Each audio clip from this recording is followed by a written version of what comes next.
Hello and welcome to this course on memory and learning skills. My name is Gregory Karamans. I'm a psychologist with a master in communication, and my specialty is the brain. So how is your memory? Let's have a little test, right here, right now. In a few moments you will see an image appear with animals in it. It's a mandala.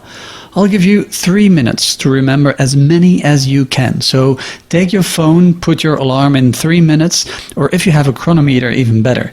And then during those 3 minutes, study the image and try to remember as many as you can. You'll have to pause the video. Ready? Pause now. Go. Okay, the 3 minutes are up. So how did it go? Did you have the impression that it was easy or hard? Everything is up there? You've memorized it all? Good. So now try to answer my questions. And make sure to press pause to have enough time to write down your answers. How many animals were there? Which animals came from Africa? Which ones live in the water? Which ones live in the air? And a big question, write down the name of all the animals so that we can check how many you have remembered. Once you're done, unpause this video. Right, so that's it. You think you've got them all? At least those you remember? Very well, let's compare with the mandala. Start counting and see how many you have. If you have more than 15 of them, bravo! Without a doubt you're already familiar with how your memory works. You know the tricks to retain a list, and this course will allow you to improve even more. Now if you have between 10 and 15 of them, that went rather well. Congratulations! Having said that, there are still a couple of things to discover about your memory. Welcome to this course. If you found between 5 and 10 animals, well, it's a start, and everyone has to start somewhere. We've got some serious work to do. Lucky for you, you came to the right place.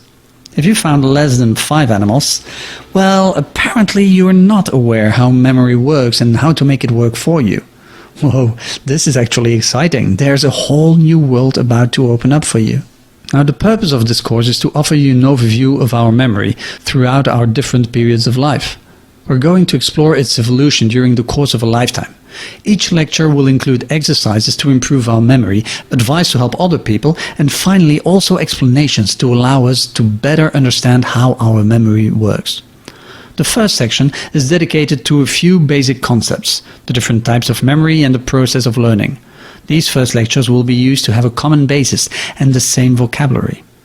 Now the course is divided into 4 parts: childhood, adolescence, adulthood and old age. Part 1. Childhood and memory. Children are little concerned with memory, yet from the youngest age their brain operates at full speed. It's thanks to memory that a child learns to speak, to move, to act in the world that surrounds him. In this part we will explore several themes. How does a child's memory function? Why do we forget our first memories? How to foster the memory of a child in school and in life. Discover and even create some memory games ourselves. Part 2. The discovery of the world, memory of adolescence. With puberty, a series of changes appear, not only in the body but also in the brain. These changes are also reflected at memory level. Between 10 and 14 years old, the memory of the child evolves into a new version, which foreshadows that of the adult. A teenager discovers gradually the process of memory that will fully flourish a few years later.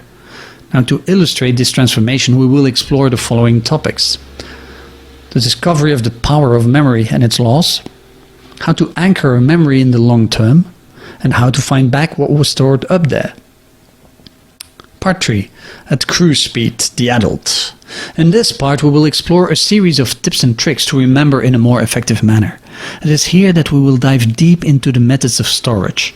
Diving deep also means to better understand the biology of memory, which goes along with it.